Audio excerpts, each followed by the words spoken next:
সেও খচালিৰ কামি চাৰিজন মানুহে কান্ধত তুলি নিব চাৰিজন মানুহে কান্ধত তুলি নিব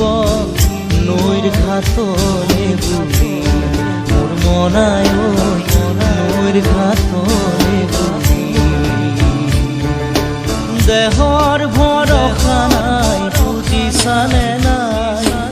দেহৰ ভৰসা নাই বুজিছানে নাই